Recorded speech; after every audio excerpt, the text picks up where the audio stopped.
my gosh. Well. Well, I'm Linda Summers. And I'm Jeannie Lemaire. And this is The Emerging Self, Bringing Heaven to Earth, presented by Conscious Awareness TV. And today we are talking about fear training. But before we get started, I just want to say last week, if you noticed, I wasn't on all four pistons. I wasn't running on all four pistons. I was running probably on only one. And, you know, I had to do some tuning up and releasing, and thank goodness Jeannie was there to help me to do that. And I'll have to tell you, it's just kind of like your car.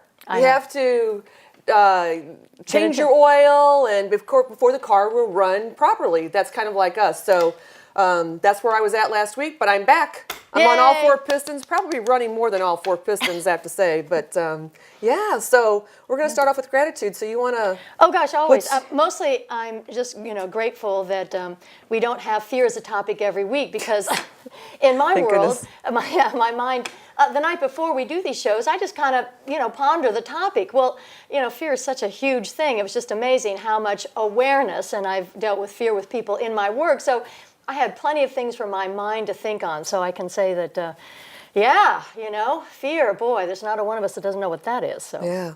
Mm-hmm. And we always start every show out with gratitude, so... I'm grateful. Yeah, so do you want to say anything? That's what I'm saying. I'm just, the thing about gratitude to me is that we can be grateful for so many things. It isn't always just that everything's life is perfect and all is well, but we can be grateful that something doesn't repeat itself, whatever. Yes. But as for gratitude, I do a lot of that. My friends know I leave messages, let them know I love and adore them. You all know who you are.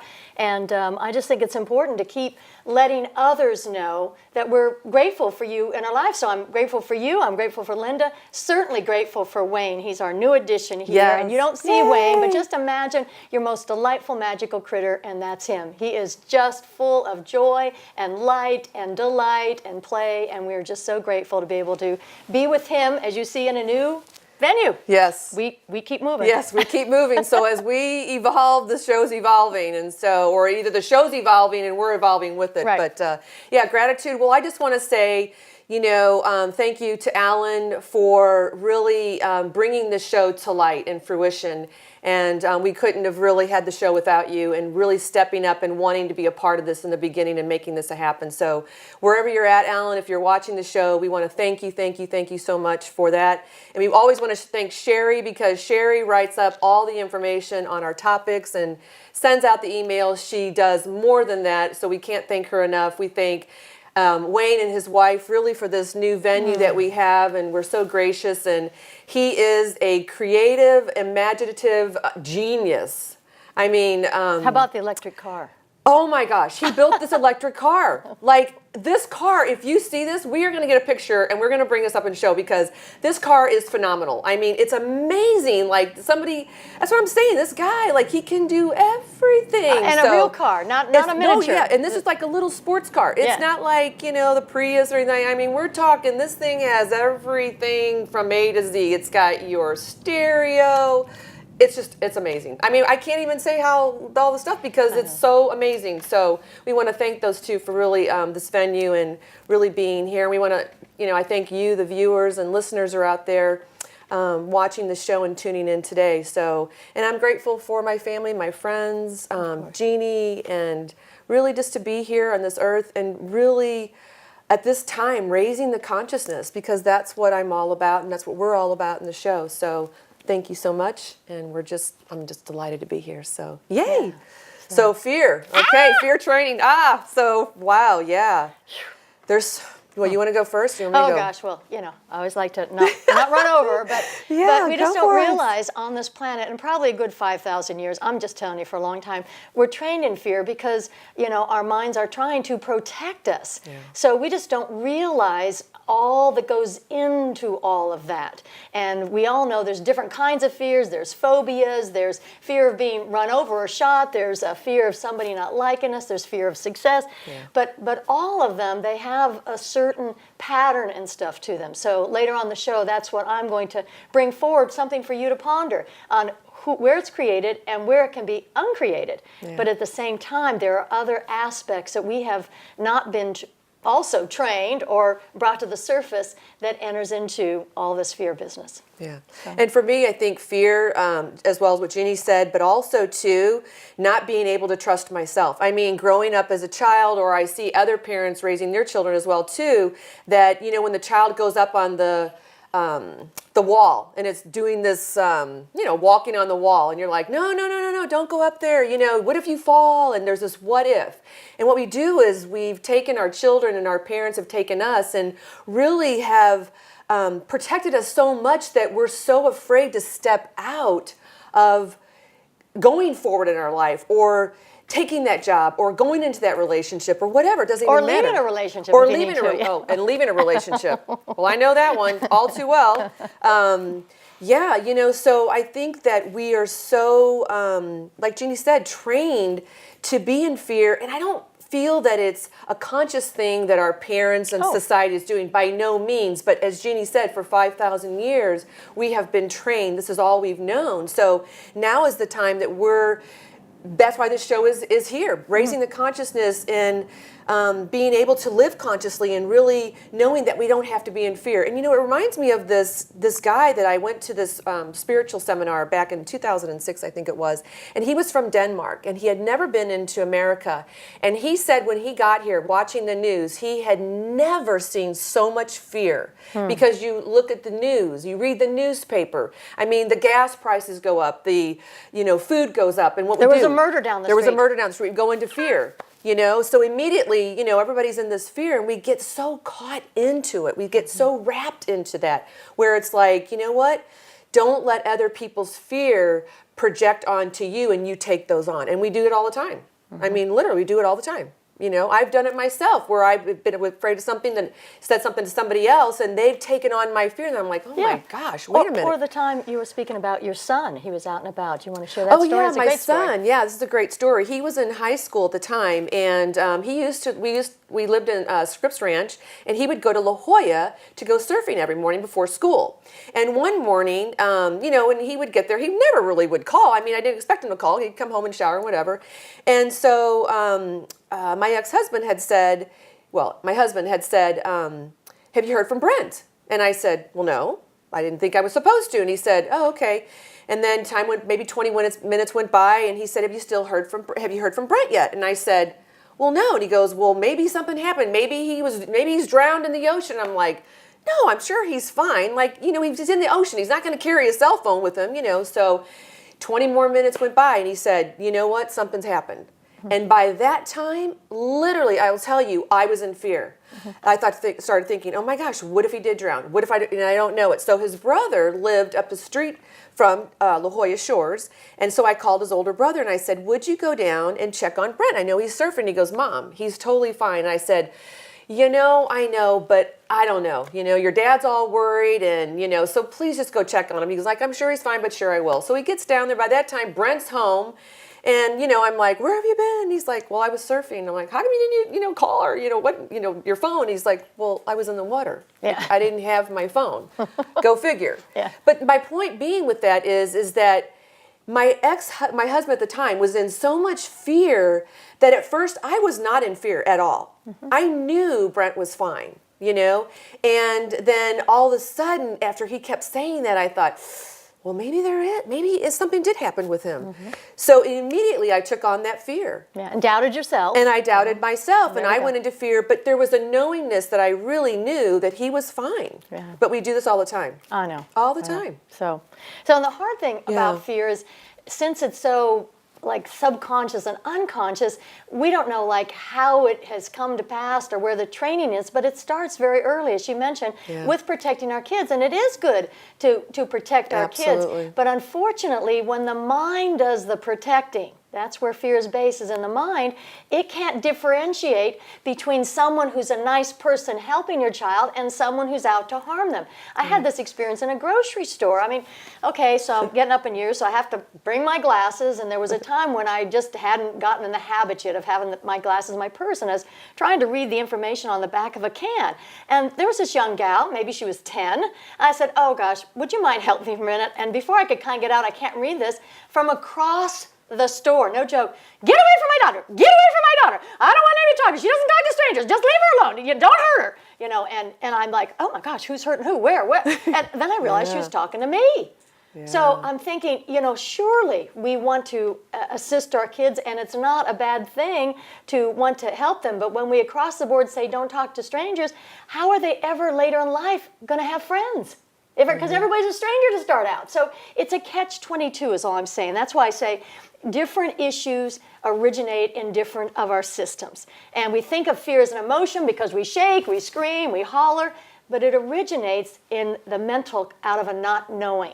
And so it not only originates there, but the cure is there, but we can't get to the cure because we've now shoved all this news into our emotions, into our physicality. So even if later the mind says, oh, I'm older now, I know that's no big deal, we will still be afraid. Right. I mean, we don't realize that. Right. So. Well, and it's, like you said, it's the fear of the unknown, but it's also, you know, to the universe, as we spoke about, or to totality, universe, whatever you want to call that, is really a red flag. That the more fear that you put out there, the more fear that you get back. Absolutely. The more worry you put out there, you get worry back. So whatever we're projecting out there into the world, we are getting back. It's like this, you know, the circle of life, or this... well, the universal flow. The universal flow, exactly. It's abundance. We want abundance. Exactly. The universe has always given us abundance.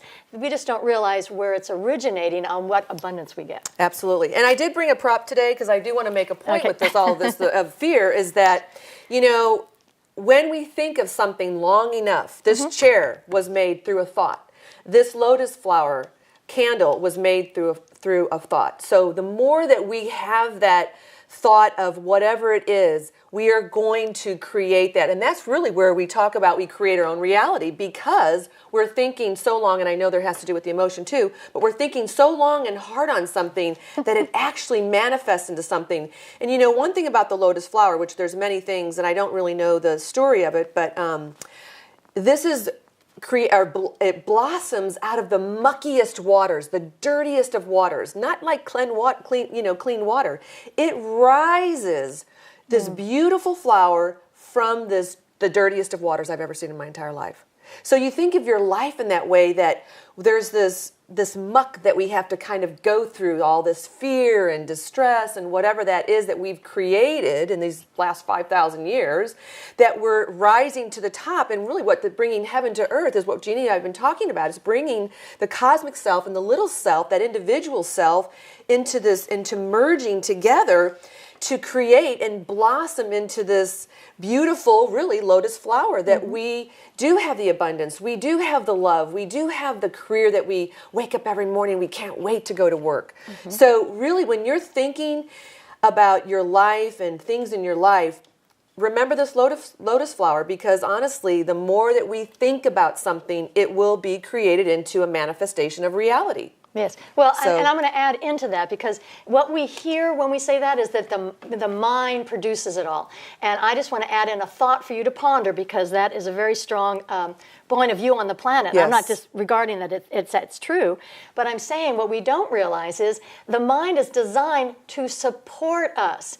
So if our desires are in the negative or the fear, it's going to support us heading that way. So that's why we like to start with gratitude, is because, you know, just like, you know, I don't know about you, but you get on some of these phone calls with these businesses, you know, okay, if you want this, push button 1. If you want this, push button 2. Then you get to button 2, and it's like, now, if you want so-and-so, push this. You know, and maybe you eventually get to a human being. I'm always ecstatic. It's like, oh my gosh, there's actually a human here. Yeah. You know, and after I talk with them, and if it's someone who's been real helpful, I'll say, do you have a supervisor's number or something that I can call and let them know you were very professional, you did your job, no question, and you brought yourself to the program. You assisted me above and beyond what they're paying you for. And people are like, wow. I said, because we want to support those folks out there that are doing jobs that somebody has to do. It might not be their favorite, but that somebody noticed that they were doing their best.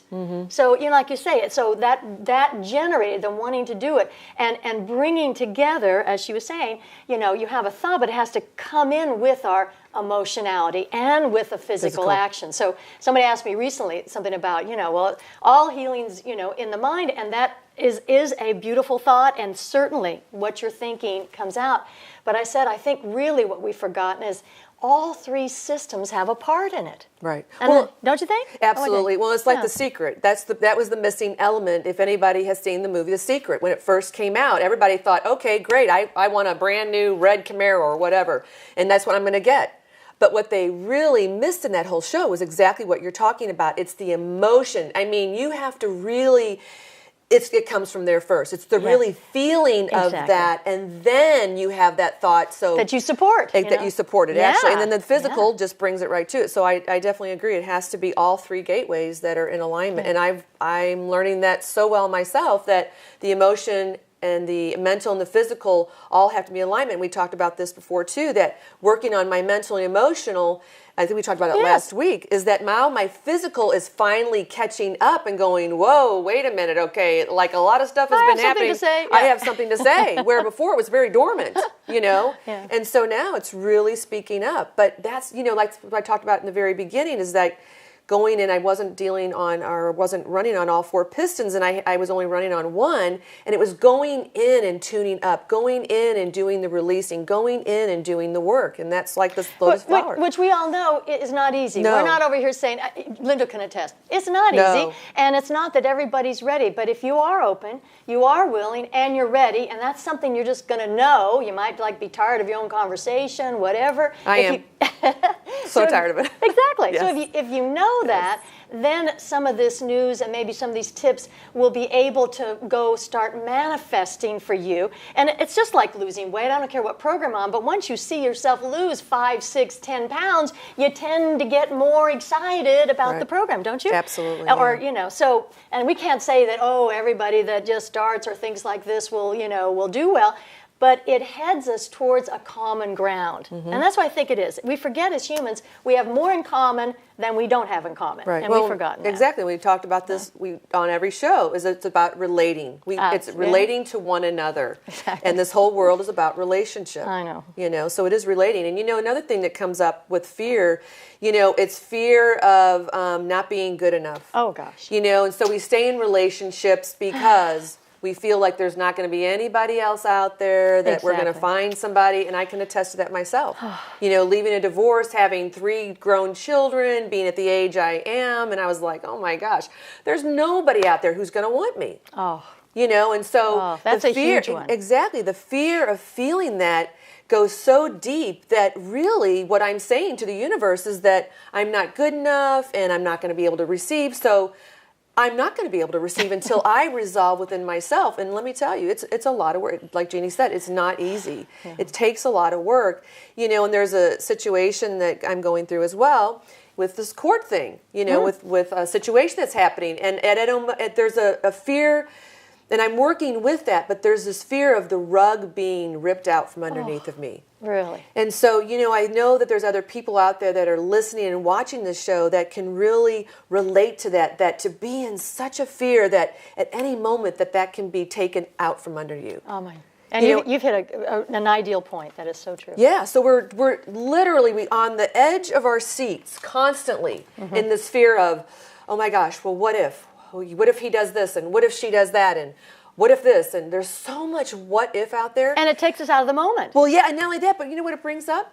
Now that we've just projected in, okay, this situation that I'm talking about has not even been resolved, and yet what I have done is I have taken and put the end result already in there, not even knowing what the end result is going to be. How often do we do that? When our boss says, I need to talk to you in my office, and you're like, oh my gosh, what did I do? What's going to happen? I'm going to lose my job. I'm going to lose my job. And you get in there, he's like, just want to tell you, you did a great job today. And you're like, wow. And you're like, so how often do we do it? It's like really, and that's what we're talking about, living consciously, being so mindful in the moment of, wow, like I'm already projecting out there a result that hasn't even happened yet. Right, but what she's saying is she's projecting out her truth. Yes. See, we don't realize that we've been trained that out here dictates to us. Yeah. These are the experts. We don't know. You got to go to the doctor. They know more than you do about your body. And my group laughs because, I go, the acupuncture, I say, my wood's out. That's the term in acupuncture. And they're like, what do you mean? I said, well, I live here. My wood's out, and they'll do their thing and go, yeah, your wood's out. I said, yeah, I know, I live here. So I just try to say we don't realize that we're the ones that want to feel good about this house and how things are going here. And yeah, some days better or worse, but we don't want to lose our value over that. And that's what the fear does. It takes away our sense of our own value. And like I said, nobody's out to get anybody. We're all basically good people. Nobody aspires to be a serial killer. That's not your, top job description. It's these things that occur and unfold. And, we've seen enough TV shows. I saw one last night. They had a horrible childhood, and then they started acting it out as an adult. Well, I'm just saying is that we can't change anybody else. But if each person starts to feel better about themselves, not letting the fear, okay, the outcome may not match what you'd most like, but if you know you're a good person and you'll just accept the outcome, it doesn't have as much pull, wouldn't you say? Right, absolutely. That's what you're saying? Yeah. Well, and also, too, it's like we give the item, the money, we give it the power. We give the drug the power, the alcohol, the shopping. Other people's point of view. Other people's point of view. We give all of that the power, realizing, well, we don't really know that we have the power ourselves. And that's what we're trying to relate to you, is that you do have the power within yourself. It's just finding that and really going in and doing the work. So, and knowing that outside of yourself, that this is it's your world, you get to dictate what happens in your world. Yeah. And if you are going to give something else a power that we know, but I mean, it's hard. I used to be a smoker, and I know that it was like this little cigarette had more power over me, and I'm thinking at one point you look at it and you're like, this cigarette, this thing has ruled my life as money. I could say the same thing about money in this whole situation I'm dealing with. It's like, wow. Wow. Well, that was the value, and those things we're taught are, more powerful than you are. Right. And addictions are very powerful. I mean, if you had any kind of addiction, you know how powerful they are. So we're not talking just stop smoking by any means. They're huge. These are big issues. Yeah, and they're big issues, and like we're saying, this is not something that happens overnight. No. I feel it's a really dedication. A friend just texted me this morning. There was a loss in his family.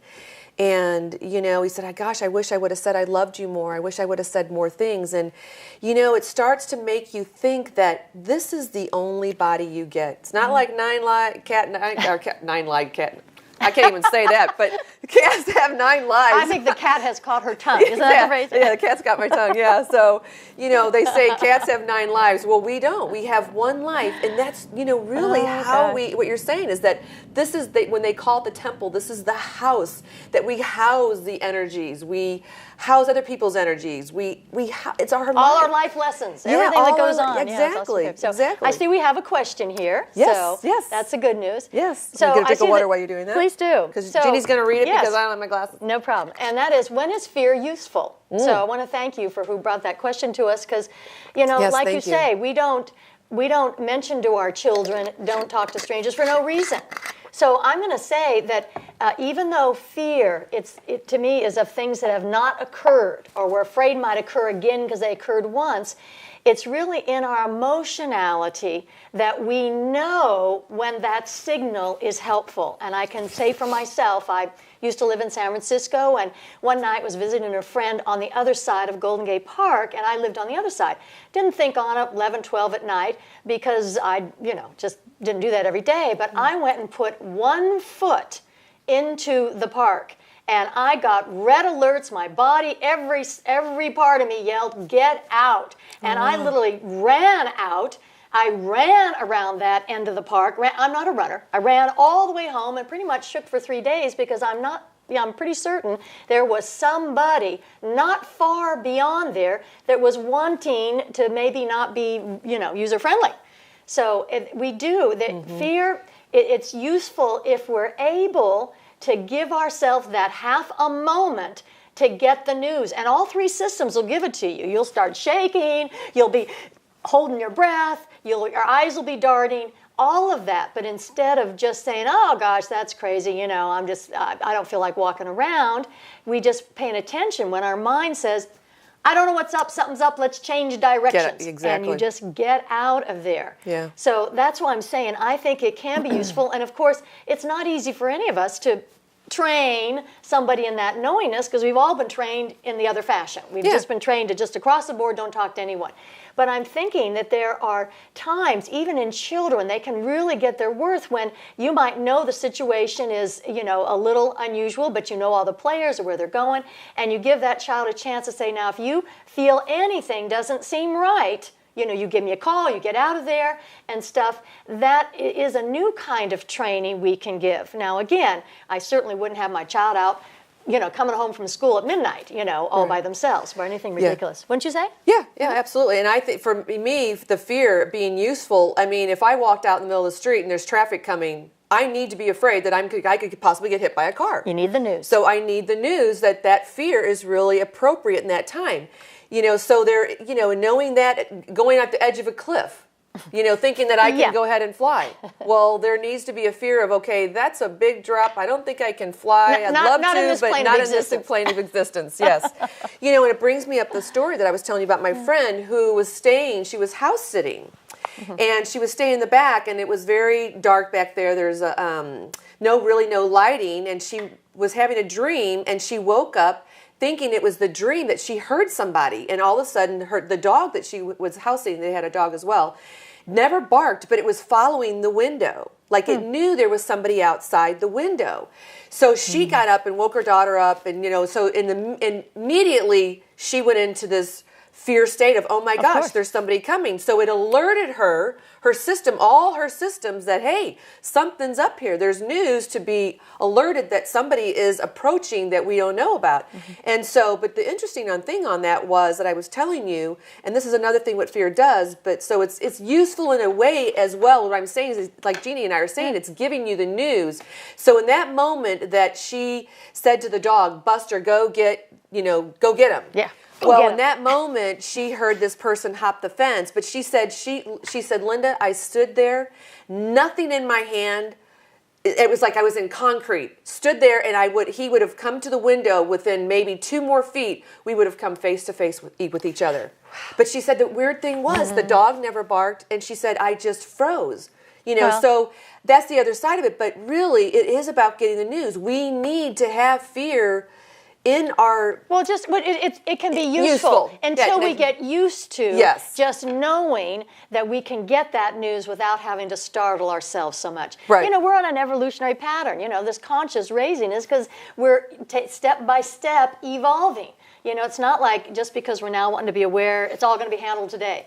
It's all chewing on, talking about, But again, there are so many things out there that the unknown, what I say is the cure is in this realm, is when you know something. If you looked out and you knew that was a neighbor and they didn't mean to be there, but they're after something they lost in the yard and they're trying to be quiet. But I'm saying once you can know what it is that's going on, then you are perfectly capable of deciding what needs to take place. Yeah. So, like if you're running down the street and somebody's chasing you, you got to keep running. That's where that fear is, helpful. But at the same time, there are situations where we can get news and go, oh, that woke me up, but maybe it wasn't somebody out to get me. Yeah, and I also feel, too, what comes up for me as well in those situations about being useful is that you hear of people when they're in they're like going to be in a car accident, and all of a sudden, you immediately go into survival mode. Something happens in your physicality that actually you can move a car off a person, you could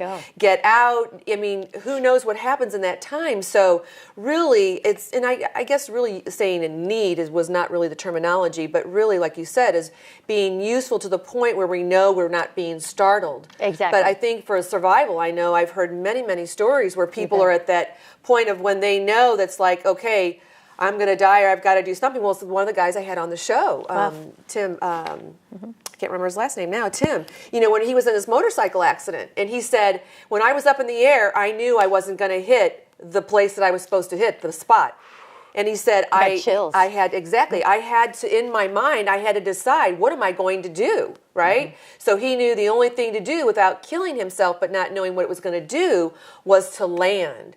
But in that moment of doing that, it was like knowing how I was going to do this, and he ended up, being paralyzed, so to speak, for a while. But he ended up, his whole story ended up really using his legs again. But my point being is that, in those moments when something is happening, that all of a sudden something comes in and something plays a part. I think all of our systems come into alert, Absolutely. right? The mental, emotional, and then the physical. Can work together. Right. There you go. Hello. I know. What an idea.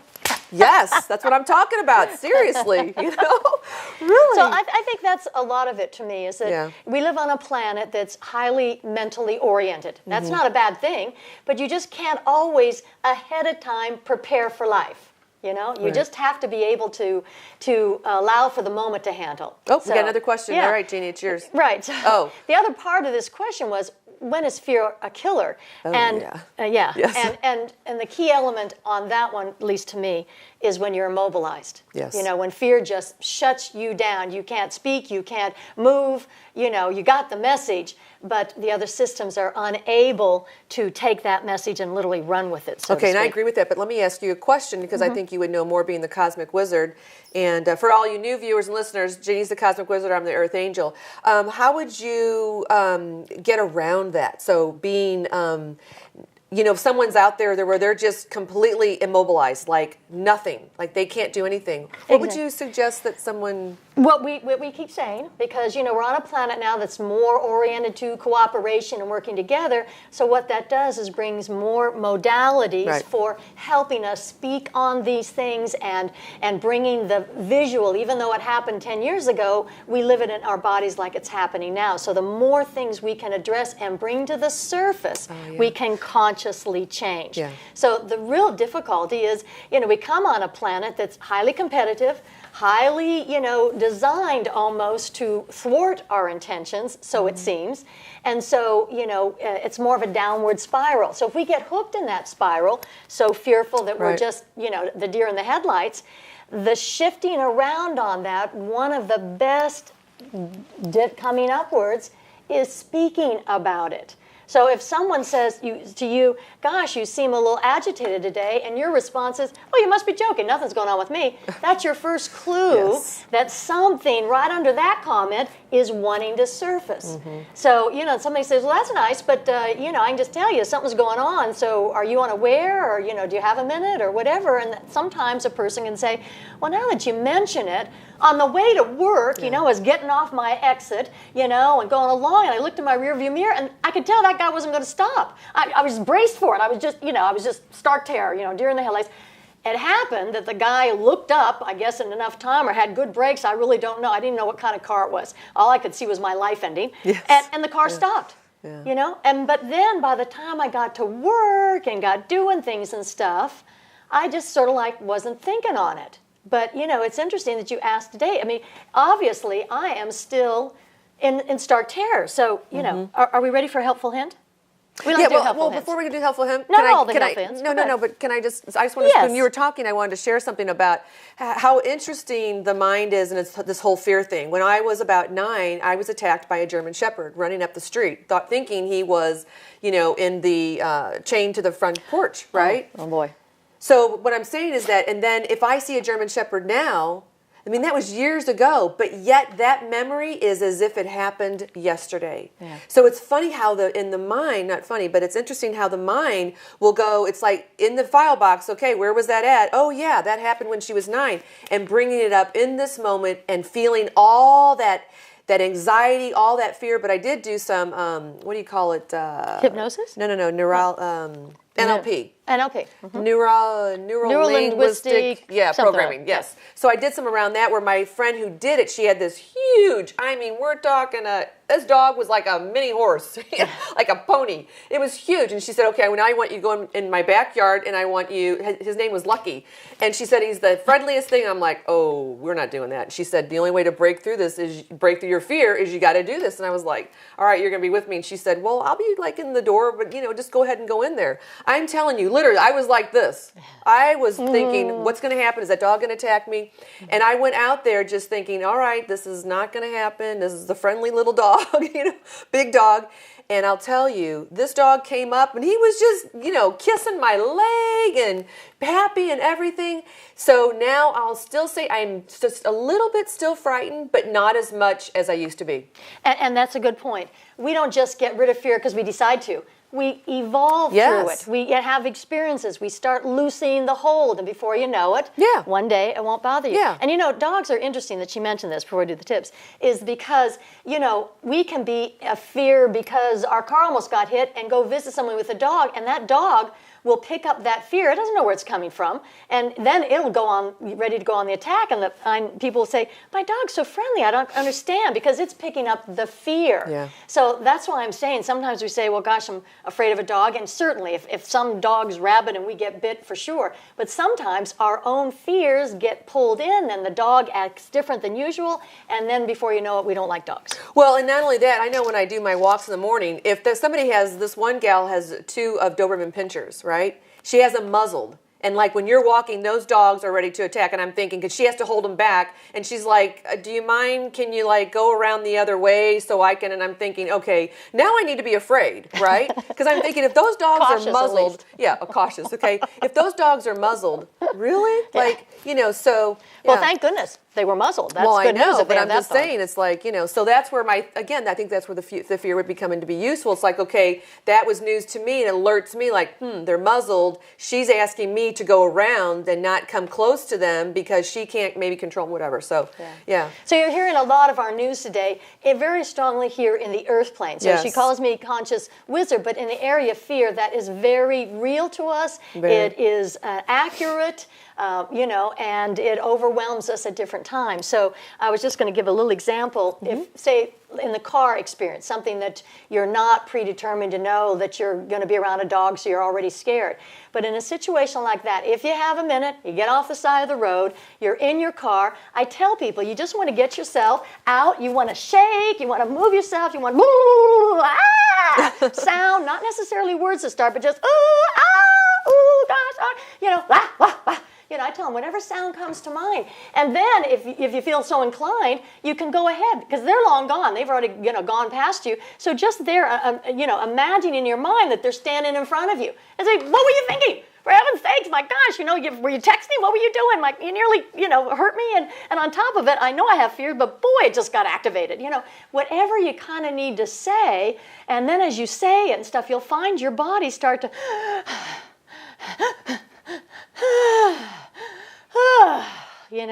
Because those systems help us, along with the mind, to clear out that episode. Now, like I said, unfortunately, we've all been highly trained.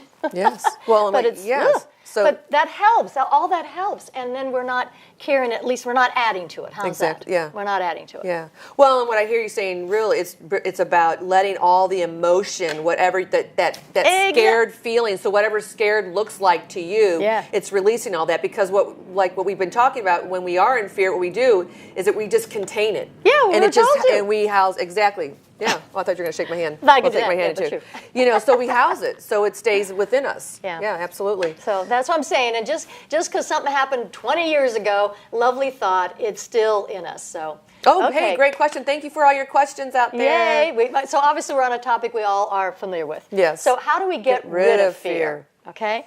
Well, as I was just starting, she'll think on too. As I say, the more, if you can, we can't always. If you're on the job and you're presenting somebody and somebody does something around the table, you can't just say, "Excuse me, I'm going to go release it." But as soon as you're able, a moment to yourself, be able to emote. And again, you can add words to that emote.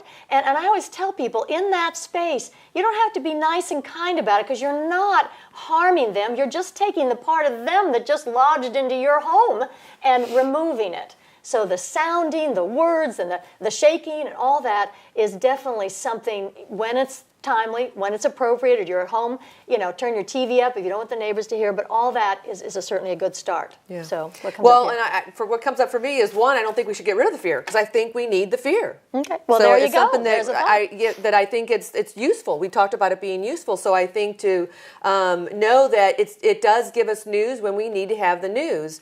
A tip that I was going to bring in there, I would say, and it just kind of brings me back to the radio show when I first started the radio show and also this TV show. I was in a lot of fear. When I started the radio show, I was like, okay, before I even hit the enter button to say I'm going to do this, I thought, all right, what if I don't get anybody to be on my show? Yeah. What if it doesn't, what if all this stuff was going through? And I thought, well, what's the worst that can happen? So my tip would be, is asking yourself, what's the worst that can happen? I thought, well, the worst that can happen is I don't have anybody on my show. Well, then what's the worst that can happen from that? Well, then I don't have a show. What's the worst that can happen from that? Then you do something else. What's the worst that can... So you just keep saying, what's the worst that can happen? Same thing with this TV show. It's like the fear is, like we've said, it's stepping into the unknown that you don't know. But what I will say, it's like Christopher Columbus. When he sought out, he had no idea that the world was round. He thought it was flat. He took a risk because he had this feeling, this knowing, this sense that something was much different. And he thought, well, if I go over, I go over it. But I'm going to go over it in success. So what does he do? He sets out on sailing out, wherever he sailed, the Atlantic, Pacific, I can't remember. I'm not very good with history, so we forget that part. But he realizes the world is round.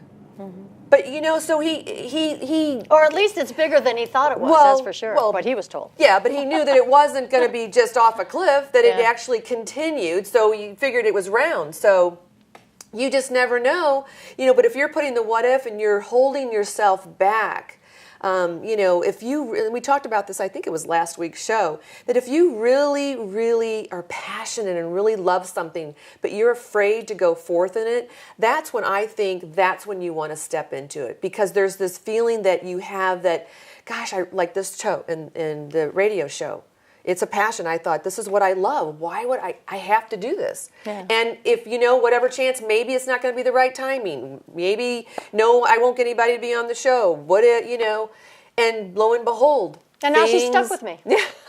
Lo and behold, things happen and the doors open. But the point being is that we don't know of the unknown. We have no idea. We really don't. But I think that's the beauty of it, because if Christopher Columbus would have known the world was round, maybe it wouldn't have been such a wonderful trip, however it was exactly. for him, Exactly. And all the things that he got to see along the way. So we don't know. And it's the same with, it seems, on these jobs, when someone's training you. We have to remember what we train them in is what we know, but you're training the future. Yes. The future is that student going to that class. So we can give the foundation and what we know so far, but we want to encourage that person to think outside the box, to do something a little bit differently. I'm thinking in hairstyling, like I told him, my hair's like a train wreck to me, but it's fine. And I realized that the teacher was in his domain, probably not tired of what he's doing and doing it the same old way, and the students weren't given that encouragement to be creative and do it a little different.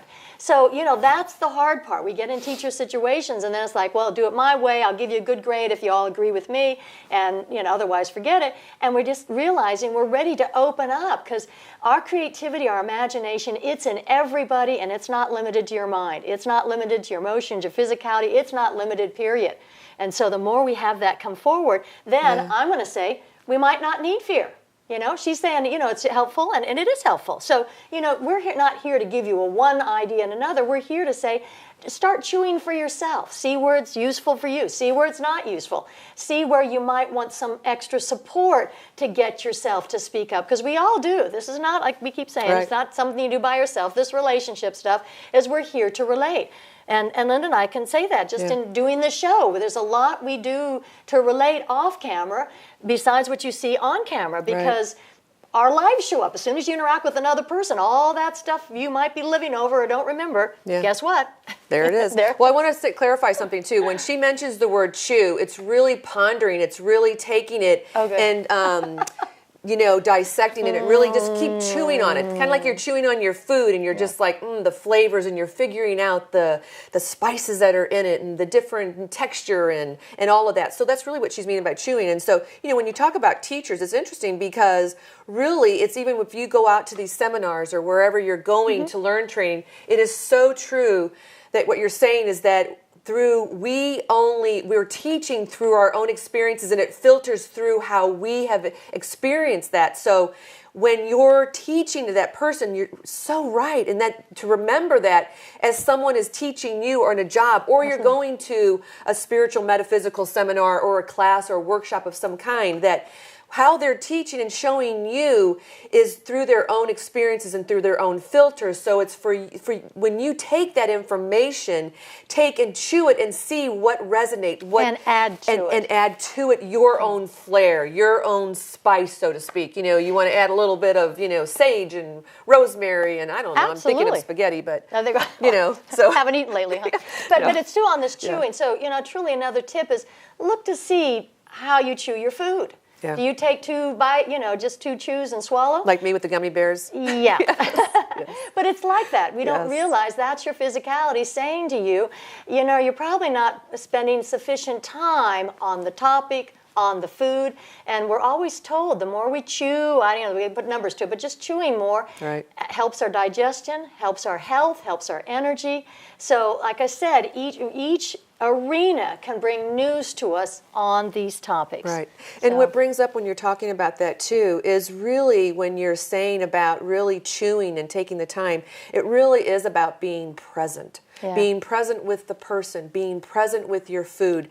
And I met this guy one time at this spiritual seminar, and this is when it really hit me. I was so amazed. I mean, he had just a salad. I'm talking a simple salad. God bless that salad. But, you know, the salad, and it had different, you know, peppers and different things in it. And each bite that he took, he was savoring, and he would mention the different spices and what it tasted like. And he would use all these adjectives, and he was so present with his food. I couldn't even eat my food. I was just like in awe of him, watching him eat this food and be so in the now, so in the present with that. And if you can imagine, if we can be in the now and in the present with the people in our lives, with people on the street, with people in the grocery store, wherever you're at, and really being in the now with that person and feeling that person if they're having a bad day, and really trying to or if they might be out to harm you. Another thing on the fear, the more present, then the more news you get without necessarily having to get that real big card, the fear card, which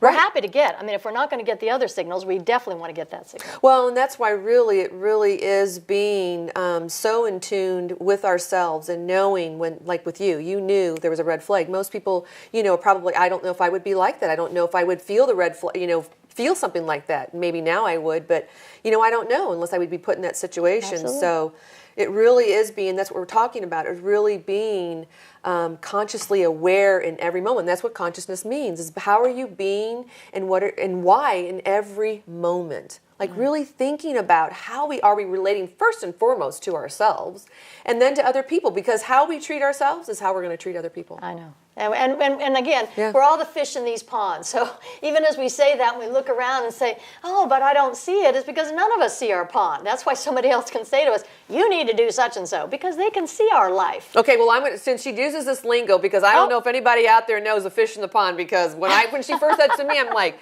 fish in the pond? Like, what in the world is she talking about? So like a bird in the sky. Yeah, like a bird in the sky. So we're gonna let her give you a little bit of clarity. I mean, I could, but she could say it so much better. So. Well, I just, my whole life, have used terms differently than people, and I think part of it to remove a lot of the judgment or the negative side of things. But as a fish in a pond, I mean, we live inside this body. So for Jeannie, I perceive from here. I don't perceive from across the room. Mm-hmm. So everything that comes into my realm and things are seen by me. But because all of this, the environment, the people in it, I am always getting news from all my systems. Yeah. I'm so enthralled in my world, you know, and it encompasses all of my consciousness, so I don't always see its parameters. Mm-hmm. So I can say, you know, we can say things like, you know, speak up. Well, if somebody who's very angry goes to speak up and tell their boss what they think, they can lose their job, you know. So I'm like, you know, we don't see the pond, but I've worked with individuals so long and myself that I both see I'm in the pond fully and I see the pond. So I'm able not only to view for myself, but also to get news from the surrounding areas because they don't live over here.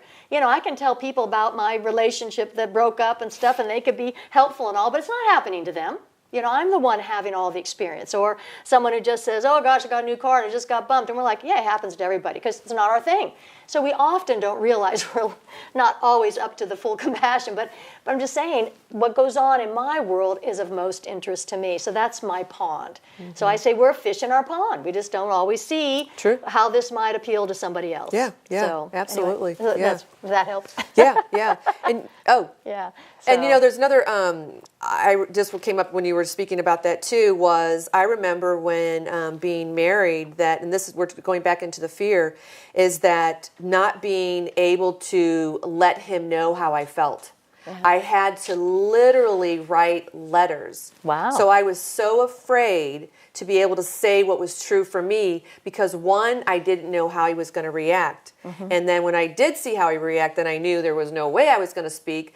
But so, one, being in fear of that. And then also, two, it's about fear of getting in trouble. Like this whole court situation I've been talking about, and hopefully we'll get on a new topic of that, and that'll be resolved after the end of this month. We'll be out of her pond soon. We'll be out of her. You'll be out of my pond soon. But right now, please be in my pond with me and really feel what I'm saying. Yeah. Because it's when I don't know if any. I'm sure people out there that are watching have had experience. Hopefully you haven't been in court, but I'll tell you, it's no place you want to be.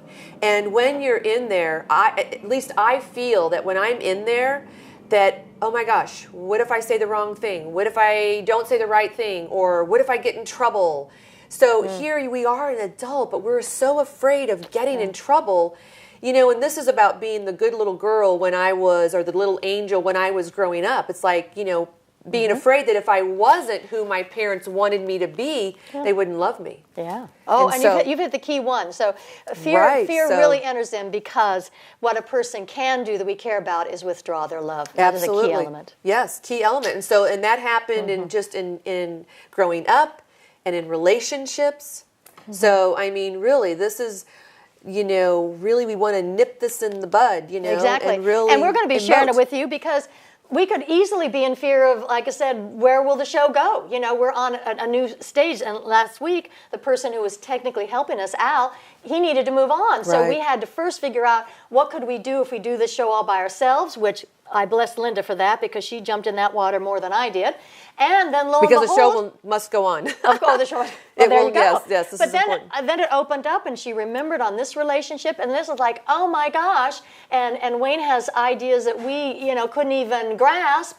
So it's like, okay, we're expanding, we're going, we're allowing it to happen. Well, it wasn't even remembering about Wayne. It was interesting because Wayne, it was like his name came into my consciousness. It's like when that intuitive part or that knowingness that we know, but it's in listening to that part of ourselves. I kept hearing Wayne, and I thought, wow, I haven't talked to Wayne in a long time. And knowing all this was happening, it was like, okay, the universe is giving me a sign to say, hey, here's someone who is this, like I said in the beginning, imaginative, the creative genius.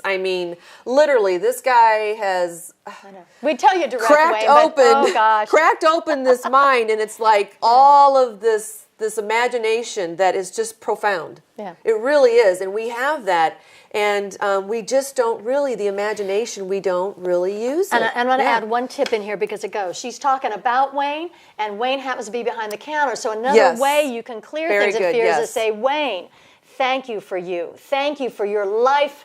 Thank you for your joy and all of the magic and wonder in you. And thank you for sharing all that with us. Yes. And we get to share it with all of you. So that's what we're coming into. So if it's not happening a lot yet, we just want you to know that's the gratitude. We say to you, Wayne, thank you, thank you, from the bottom of our hearts. Yes. So big hugs.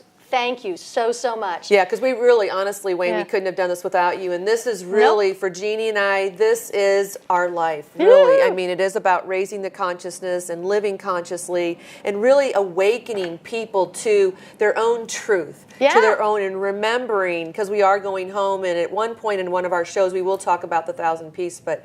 1,000 Years of Peace, So. And again, and I put in my book, so we are, always have been, and always will be incredible, magnificent, priceless gifts. Yes. That's what we are, the fact that we're here. So it's our goal to see that more and more people feel that, live that, take risks, enjoy the adventure, have more fun here, and as I keep saying, maybe move on to a new topic. We'll Absolutely. see. And really enjoy the adventure. So we really want to thank you so much for tuning in today and really being with us. And we felt you, and we hope that you felt us. And we want to thank again Wayne and Pam. Thank you so much for allowing us to film this show in this beautiful space. And, just thank Jeannie and just everybody out there for really tuning in today. And like us. When you're there on YouTube, it really helps us a lot. Yeah, absolutely. Yeah, go be sure that if you have any questions or really, hey, if you have any stories as well, we would love to share your stories and go to admin@consciousawareness.tv.com. If you have any questions you'd like us to ask on the show, your story, we would love that as well. And they can make a comment at YouTube as well. And you can also make a comment at YouTube. So if you go to our YouTube channel, Conscious Awareness TV, yes, be sure to subscribe and be sure to like us because we want you guys to like us. And that's YouTube's way of letting them know that this is something that you want to see. And we're hoping that's and when you do subscribe, they will notify you as well when the shows are up and posted. And so they will be posted tomorrow. You get a sneak preview tonight, but they will be posted tomorrow. So we want to thank you again so much. And tune in next week. We will be talking about lack consciousness. Yeah, we're getting in the stuff. Yeah, we're going to get in deep into the stuff. So there you go. So thank you again. Look forward to seeing you and tuning in next week. Thank you. Bye.